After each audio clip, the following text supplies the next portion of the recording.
The current model of development began in the wake of World War II and the end of colonialism. Many believe that one of the causes of the war was the catastrophic economic condition in Europe in the 1930s.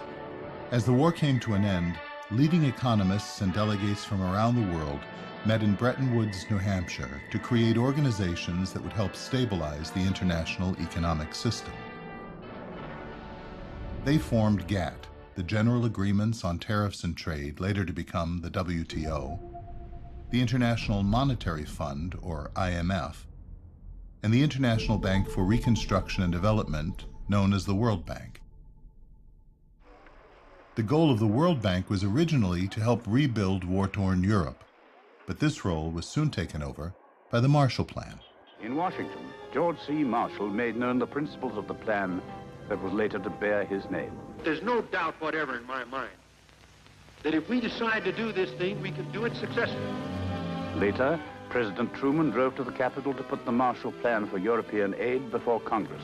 I'm here today to report to you on the critical nature of the situation in Europe and to recommend action for your consideration.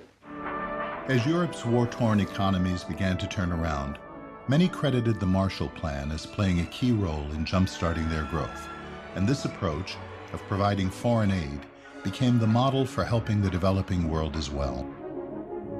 The idea was that if you could build up infrastructure, electricity, and education, it would spark the process of economic development, and countries could make the leap into industrialism. The World Bank found its new mission promoting development in Africa, Asia, and Latin America. Today, the Board of Governors of the International Bank for Reconstruction and Development and the International Monetary Fund meet for the first time on the continent of Africa.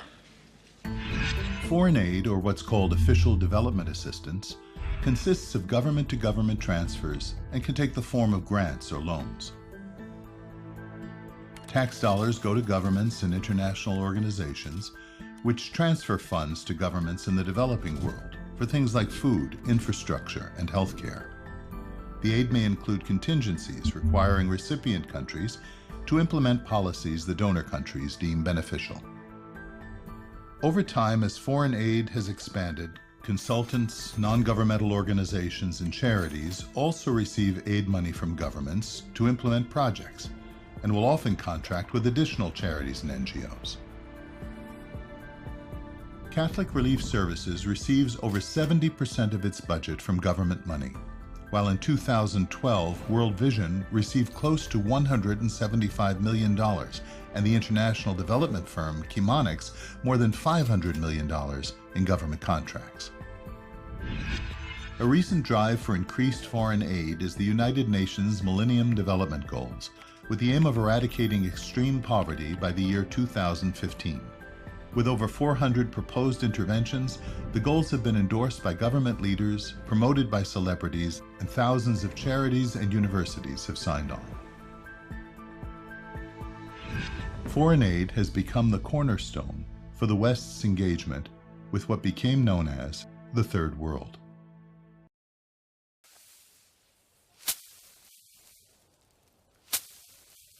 Since 1981, the United States has followed a policy until the last year or so we started rethinking it, that we rich countries that produce a lot of food should sell it to poor countries and relieve them of the burden of producing their own food. So thank goodness they can leap directly into the industrial era. It has not worked. It's maybe been good for some of my farmers in Arkansas, but it has not worked. It was a mistake. It was a mistake that I was a party to. I am not pointing the finger at anybody. I did that. I have to live every day with the consequences of the lost capacity to produce a rice crop in Haiti to feed those people because of what I did, nobody else. Everybody talks about rice because it's a famous example. Timothy Schwartz is an anthropologist who has spent the past 20 years working in Haiti. He has consulted with USAID, the World Bank, and multinational charities like CARE and World Vision. He chronicled his experiences in his book, Travesty in Haiti, a true account of Christian missions, orphanages, food aid, fraud, and drug trafficking. In the early 80s, when we were able to force Haiti or convince Haiti to reduce their tariffs to 3%, which meant that U.S. rice was coming in, but was already subsidized at levels that vary from 35 to 100%. So the Haitian rice producer had to compete with subsidized U.S. rice produced by agro-industry. Agricultural subsidies are a huge distortion for world markets, particularly the poor.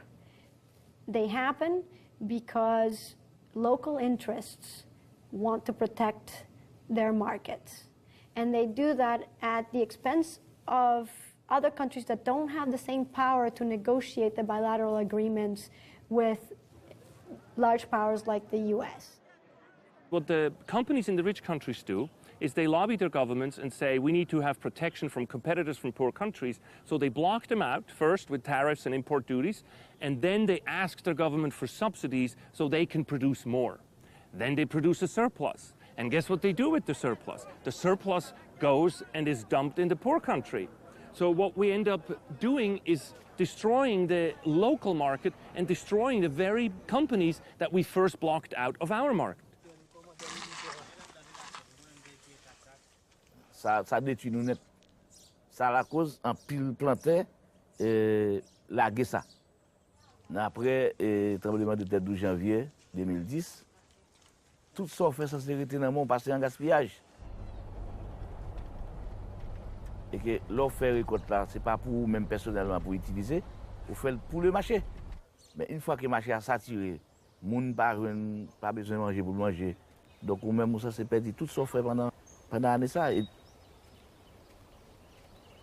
Bon, c'est le tabac, c'est vraiment faire nous vivre plus paresseux, faire nous vivre plus pas qu'à produire propre à faire par nous. Ce que moi, ça me développe, c'est que nous-mêmes, les nous produits, et surtout du riz, nous produit là, nous développons, au lieu pour international à importer du riz, nous devons exporter le riz. C'est ça que je remets. Pour m'ajouter, alors peut-être que faire des créations d'emploi, normalement, au lieu de... Oui, au lieu de global, exactement. In the 80s, Haiti was self-sufficient on rice. That is true. In the 80s, we ate rice twice, at the most 3 times a week. Rice was a luxury item.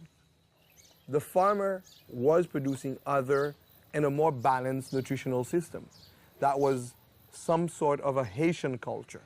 When they started flooding the Haitian market with subsidized rice, what actually happened is that rice became a cheaper commodity, and rice has become the center of the eating habit. From 3 times a week, now we're consuming rice 3 times a day, 7 days a week. People eat rice for breakfast, for lunch, and for dinner. Because rice has become so cheap, but it has become so cheap because it was subsidized. And none of that was an accident. They knew very well in Congress, and you read the minutes, and people have written about this, and I wrote about it in Travesty. They would say this in Congress: we want to turn Haiti into Taiwan of the Caribbean. So you had a kind of a marriage. The food lobby, the U.S. farmers who wanted to sell more products so Haiti could be shifted into a consumer of U.S. agricultural products. It's good for us. Then you had the offshore venture capitalists who wanted to promote industry in the urban areas. They argued it was good for Haiti because it gives people jobs. And then you had a third partner in this, and that was the conservationist. Because Haiti, with the erosion and the deforestation, is considered a serious problem, a serious ecological problem for the entire region. You got runoff from the mountains, erosion, dirt going into the ocean, smothering the reefs. So if we could get the peasants off the hills with their inefficient hillside farming of beans and corn, we get them out of the mountains and down into the cities and working in the factories so we could preserve the mountains, the trees could grow back. So there's this nice little picture of all three, conservationists, the offshore venture capitalists who were promoting factories, and the U.S. farm lobby. And what beautiful logic. I mean, come on, you step back. How can you argue with it? What about the change in your thinking to have you issue your apology the other day about the food policies? We genuinely thought we were helping Haiti when we restored President Aristide, made a commitment to help rebuild the infrastructure through the Army Corps of Engineers there and do a lot of other things. And we made this devil's bargain on rice, and it wasn't the right thing to do. Think about it. If you're in the countryside, used to farm and used to produce rice competitively, now there's a cheap rice coming in, and you don't have anything to do there. Because farmers could not make a living outside in their rural area, they moved in looking for better days into Port-au-Prince, and we overbuilt slums. And what it did is it actually created more poverty. I'm not saying they were wrong. I'm not saying it was, and it certainly wasn't evil, but the side effects of this plan, this social engineering that came from the north, was massive slums built of concrete, poorly constructed, on a fault line. What began as a plan to jumpstart economies and promote development has, over time, developed into a complex system of global humanitarianism. The system includes everything from governments and multinational corporations to aid agencies, NGOs, charities, celebrities, and social entrepreneurs. The goal is to help, but the incentives and the interplay of these different components ended up creating a global poverty industry. Perhaps the best way to understand it is through what one of the founders of sociology, French sociologist Émile Durkheim, called a social fact, a broad tapestry of norms, assumptions, and social and economic institutions that transcend any one individual or organization. The social fact puts constraints on how we think and act, leading us to take many things for granted. It becomes simply the way things are done. This doesn't mean there is never innovation or attempts to fix the system. People are always coming up with creative ideas and approaches.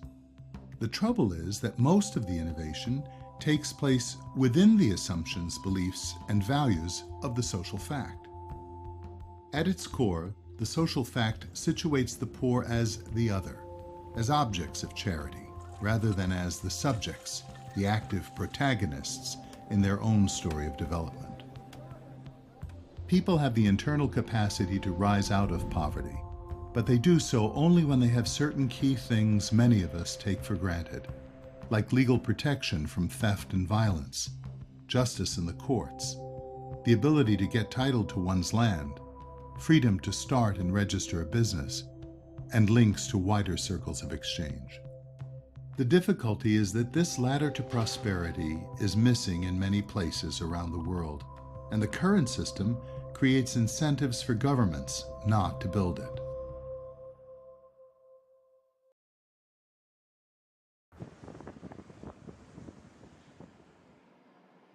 A lot of the donor agencies, when I see the country heads driving around in the posh cars and living in the big houses, I see multiple colonial governors. This is the new face of the colonial governor. Ghanaian software entrepreneur Herman Chinere Hesse is the founder of SoftTribe and BSL. He began in 1991 working out of his parents' home to develop a line of software especially suited for the developing world, and then began selling door-to-door. A leading technology pioneer, he has been called the Bill Gates of Africa and has been featured on BBC and in newspapers around the globe. He is now working to connect rural entrepreneurs to wider markets through innovative smartphone applications. I think that the World Bank and a lot of such donor organizations have an agenda outside the development of our countries. To a large extent, our governments have been held captive by the donor agencies, the international donor community, who are not, in my view, particularly interested in seeing the growth of local business, because then the tax base will represent a revenue source for the government and therefore put the international donor agencies out of business.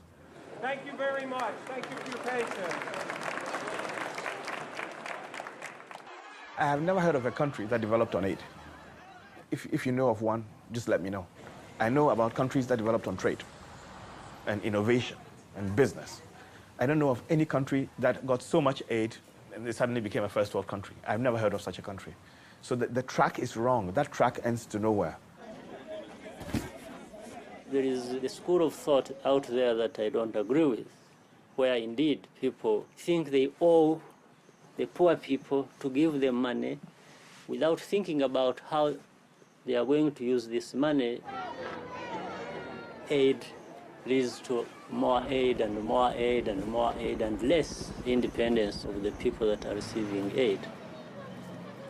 Second, there's a wrong notion for people who have money or who give aid. They feel good that they're helping, but the best way to help is to help people to be able to stand on their own. Our governments are not encouraged to buy local. Now, when we talk to the international donor community, they say it's not their policy and that we're in cloud cuckoo land. When we talk to the government says, hey, we're not allowed to buy with donor money local products. That's just the way it is. It's their money, they decide who gets it. For example, 5 companies in Ghana got together to bid for a contract together. Now, everything was going very well. We were competent to do the work. Guess what happens? We're bidding against some European companies. One of the companies got their government to loan our government money, very soft loan, for the project. Our folks in the government said, hey, you know, we love you very much. Nothing beats free money. We lost our money. You know what we ended up doing? We ended up working as subcontractors to the Europeans. They gave us the worst part of the business. The most difficult and least profitable part, we wound up doing it because we were better at doing the work. So they got the best of both worlds. Their government paid, we ended up doing the work, they took the money. That's not development, that's not assistance, that's thuggery. A large part of aid is, of course, a subsidy to the companies that do the work in African countries. I myself worked on such a project, and I saw myself the incredible waste. It was a road project, actually, in Tanzania. And the foreign aid amounted to a huge subsidy for a company that could not possibly have got the contract in a real market. And these can amount to hundreds of millions of dollars.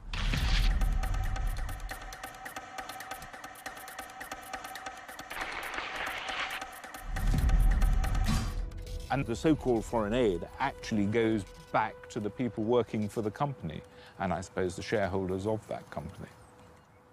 And I, myself, am personally a beneficiary of that. Anyway, in essence, I bought my first house from the proceeds of foreign aid. Foreign aid has been excellent to me. It's aided me immensely. It's allowed me to have an interesting life, to travel, live in good conditions, be well paid, no tax. Couldn't be better. Poor people have become the clients of a vast global poverty industry. If they climb out of poverty, the industry becomes obsolete. So a question we need to ask ourselves is this: who benefits the most from the way things are currently set up? The people we are trying to help, or the people who work in the poverty industry?